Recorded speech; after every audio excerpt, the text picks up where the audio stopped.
Isang magandang araw mga kaibigan!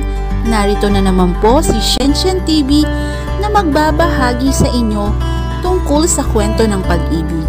Pero kung bago ka pa lamang sa aking YouTube channel, paki-like lang po ng ating video, paki-click na rin ang subscribe button at ganon din ang bell icon para lagi kayong updated sa mga paparating ko pang mga uploads. Chapter 15. Mabuti na lang din talaga at nagpalit muna kami ng damit bago nagtungo rito. Are you happy, Timothy? Yes, I am. Ako rin.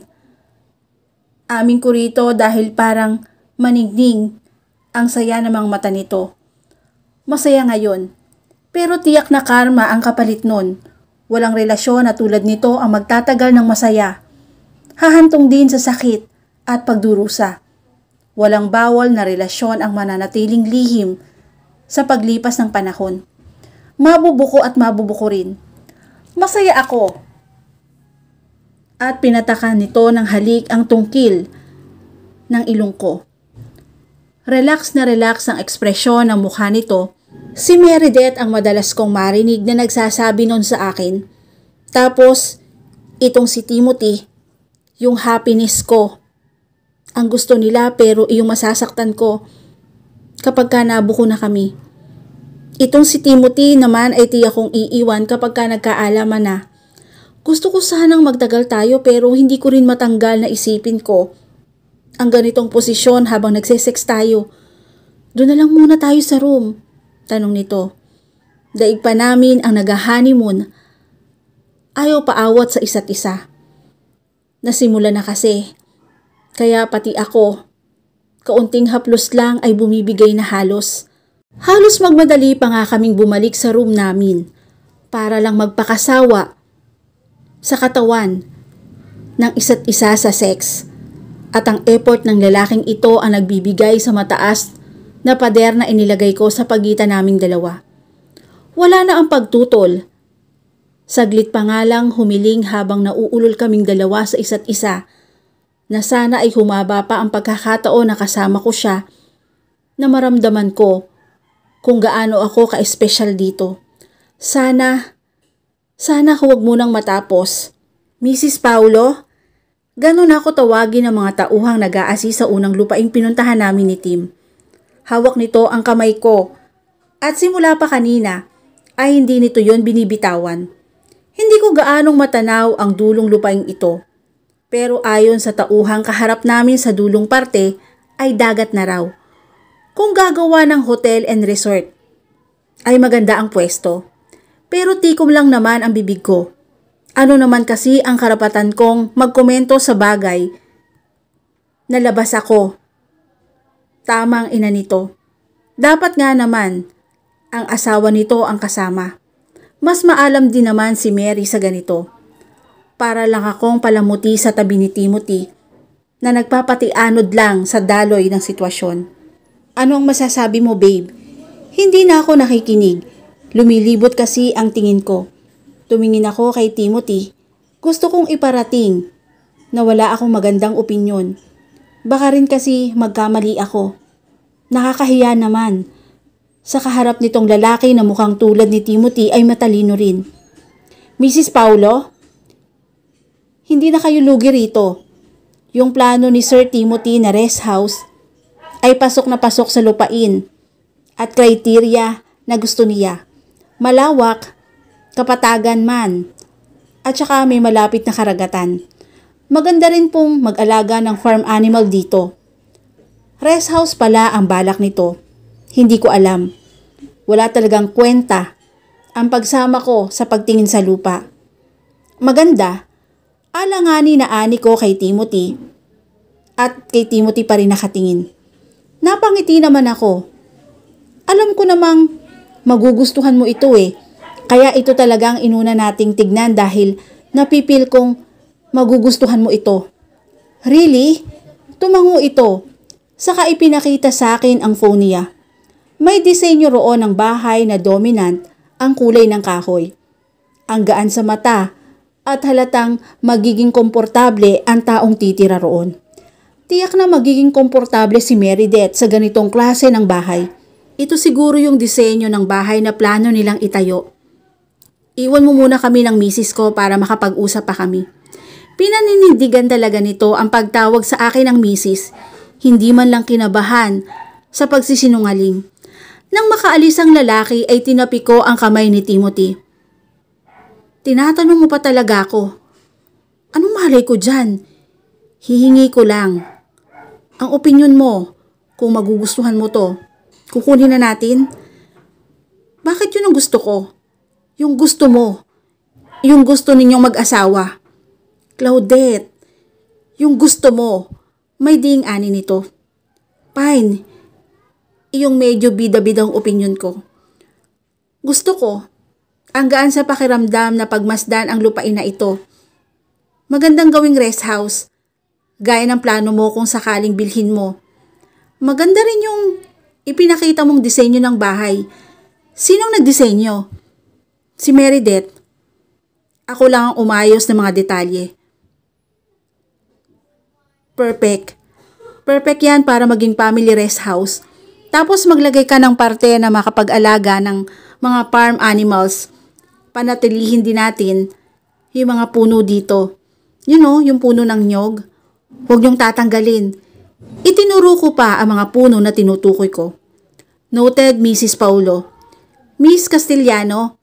Hindi Paulo. Timothy. Pareho lang kami ng mukha. Pero magkaiba na kami ng apelido ng kakambal ko. Gusto ko lang ipaalala sa'yo. Well, hindi ko naman nakalimutan eh.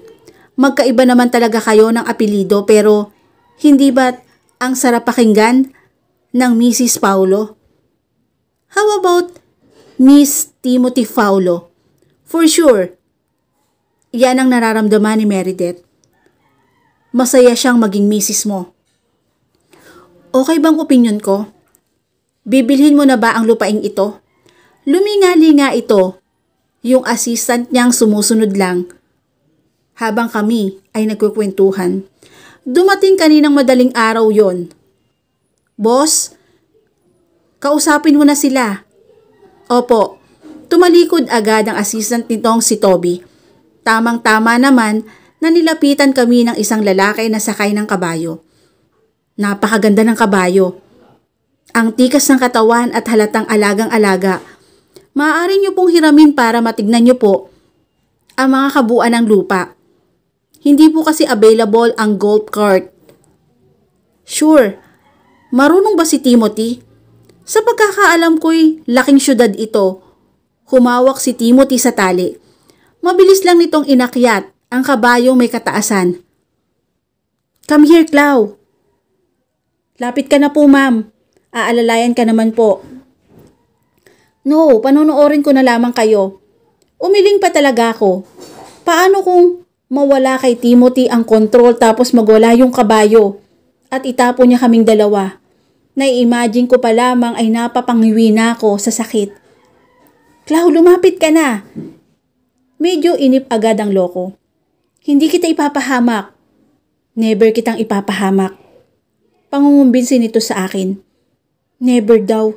Yung pangalang pinasok niya ako. Sa ganitong klase ng relasyon ay kapapahama ko na kapag nagkabukuhan eh.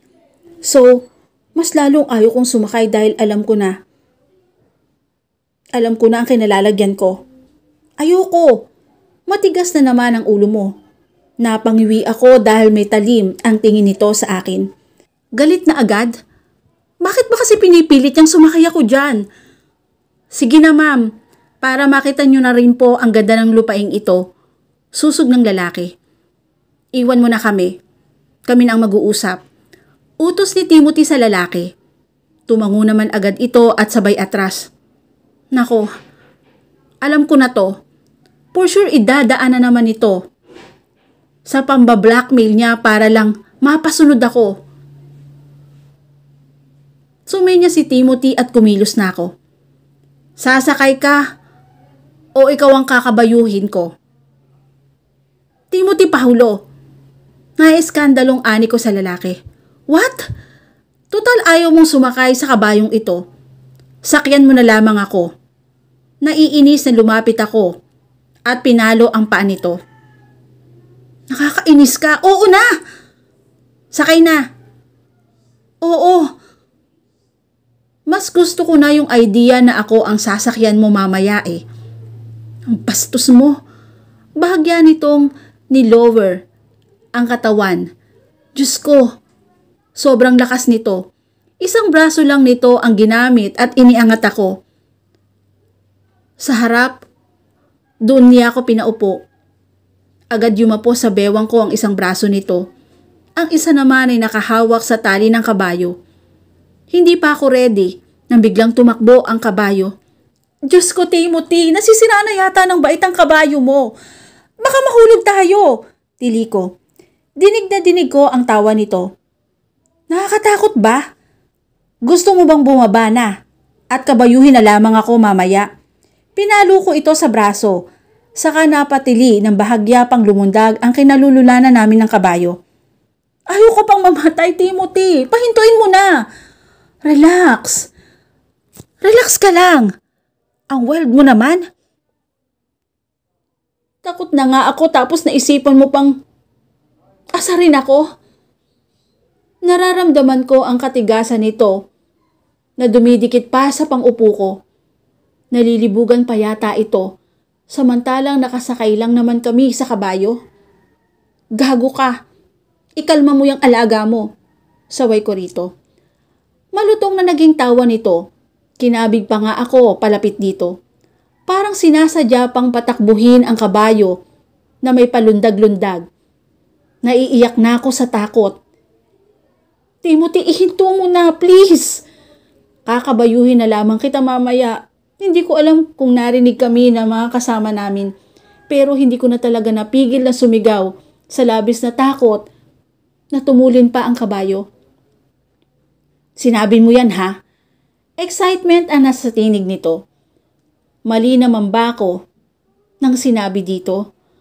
Marahan na ang paglakad ng kabayo. Pwede naman palang ganun eh. Bakit kanina ay parang halos gusto na akong itahapon ito. Tayo! Gago ka? Pwede naman palang kalmado lang eh.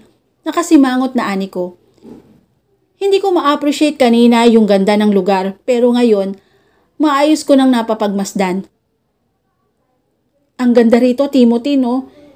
Ipapangalan ko sa'yo to. Sira ka ba? No way. Pangalan mo sa'yo na. O kaya kay Meredith, bakit ba palagi mo na lamang binabanggit ang kapatid mo? Samantalang gusto kong bilhin ito para sa'yo. Para sa akin. Tapos ang itatayong bahay, yung iginawa ng kakambal ko. Para ka namang nakakaloko niyan eh. Gusto mo naman yun, hindi ba? Oo, gusto ko nga. Pero irespeto mo naman kahit sa ganong part lang ang asawa mo. Hindi na mababago ang isip ko. Kailan nga ba ito nakinig sa akin? Kung matigas ang ulo ko, matigas din ito. Walang pinakikinggan. Nakabalik kami sa pwesto ng mga kasama namin. Naligtas naman. Pagbaba ay agad ako nitong inakbayan. Ibinulong.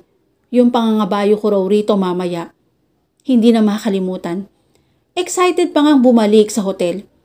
Pero mabuti na lang, after naming makabalik, ay tumawag dito ang isang katrabaho. Ngayon ay nasa balcony ito at may ka-video conference. Maiiwan din naman ako mamaya dahil may conference itong dadaluhan. Makakapagpahinga ako. Nag-shower at nagbihis na rin ako ng mga komportableng damit, saka nagpatuyo ng buhok at humiga na. Naisipan ko rin buksan ang phone ko na sinadya kong para lang wala akong matanggap na tawag. Kaso pagbukas pa lamang, sunod-sunod na mensahe na ang natanggap ko. Ang una kong tinignan ay yung kay Meredith. Twin, huwag mong kalimutang inumin yung gamot mo. Ibigay mo yung address na inuupahan mo para mapuntahan kita. Hoy! Sagutin mo yung tawag ko. I love you. Kusang nangilid ang luha ko nang mabasa yon. Eto na naman. Lalamunin na naman ako ng guilty na nararamdaman ko. Mabilis akong tumipa ng replyan ko ito. Ayos lang ako. Medyo abala lang ako ngayon. Tatawag ako sa'yo kapag ka pwede na. I love you, twin. Saka ko ini-off ang phone ko. Hindi ko na pinagkaabalahan pang tignan ng ibang mensahe. Mula lang naman yon kay Papa at Mama. Tapos yung ibang message ay sa mga pinsan namin ni Meredith sa San Agusta. Inilagay ko ang phone ko sa bedside table. Saka tumunga nga ako sa kisame. Ang dami na namang tumatakbo sa isipan ko. Mga what if na nabuo sa isipan ko pagkatapos kong pasukin ang komplikadong relasyon namin. Pumasok si Timothy ng kwarto. Bit-bit na niya ang laptop niya na ipinatong niya sa table. Saka siya lumapit sa kama at naupo sa gilid nun. Bakit? Tanong agad nito. Inabot pa nito ang gilid ng mata ko at pinunasan yun. Nagigilty na naman ako amin ko rito. Napabuntong hininga na naman ako sa lalaking kasama ko at ginagap ang kamay ko. Masaya ka bang kasama ako, Claudette? Alam ko sa sarili ko ang sagot. Masaya ako, Clau. I'm happy, Tim, pero alam kong yung panandali ang saya lang ito. Baka pagkatapos nito mahirapan na akong sumaya ulit. Hindi ito matatapos. Habang buhay na ako sa piling mo, pasasayahin ka. Timothy, walang pagtataksil na habang buhay na hindi nabubunyag. Panandalian lamang ang lahat ng ito. Kumpara sa'yo, imposible to. Sa akin hindi. Kaya kong gawing posible ang imposible mo. Hindi ako kumbinsido. Kumilos ka na. Isasama kita sa pupuntahan ko. No, dito lang ako. Bilisan mo na lamang bumalik pero pupunta pa kami ng mga tao sa club. Sumama ka para maisama rin kita. No, dito lang ako. Pagkatapos ng conference ay may pagpipilian ka. Sasama ka ng bar o iuwi kita rito magdamag na makikipagtalik sa akin. Timothy, ano ba to? Damn it. Alam mo, kung paano ako mapapauwi ng maaga, babe, nanunulis ang uso nito. Kakabayuhin pa kita. So pag-isipan mo ang magiging desisyon mo. Pagkamangha ang makikita sa mukha nito. Alam mo na agad ang weapon at ang weakness ko. Fine. Uuwi ako ng maaga. May ituturo itong cabinet.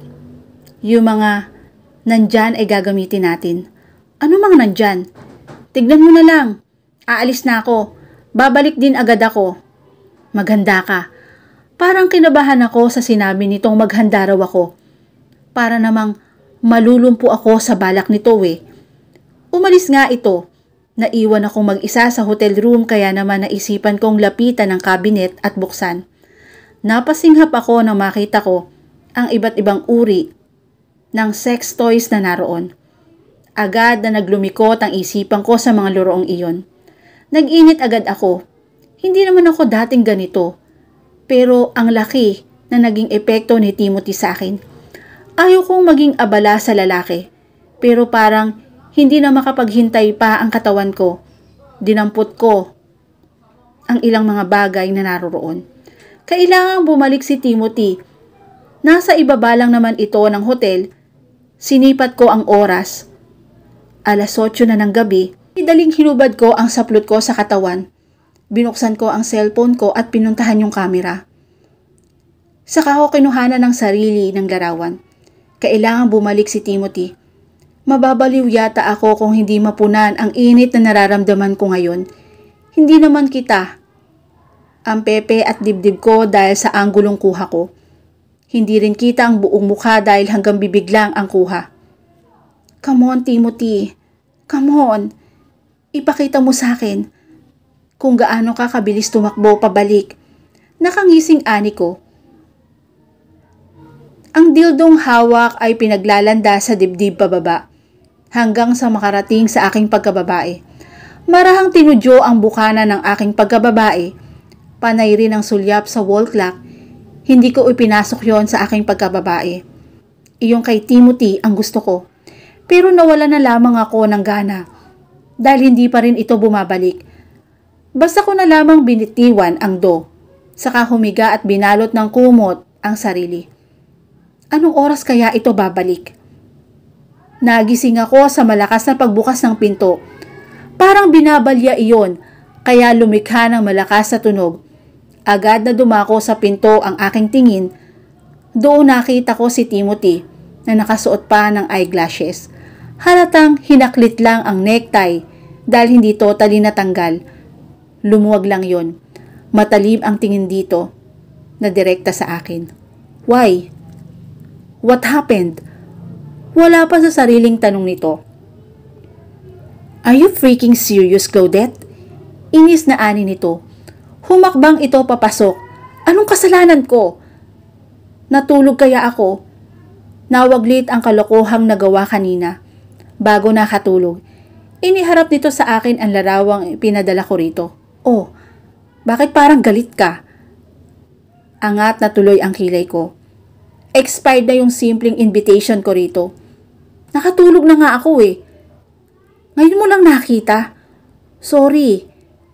Expired na yung aking invitation eh. Tuluyan na nitong tinanggal ang necktie niya. Pagkatapos ay ginulo niya ang buhok saka namewang sa harapan ko. Expired. No babe.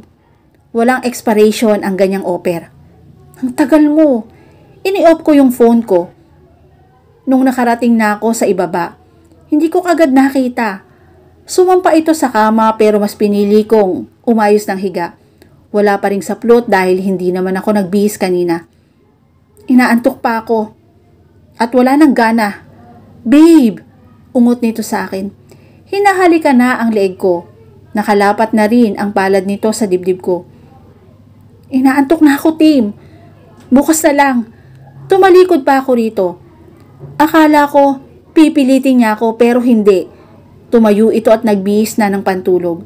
Saka bumalik sa kama na bitbit ang isang t-shirt nito. At dito na po nagtatapos ang chapter 15 ng aking kwento. Muli po, maraming salamat po.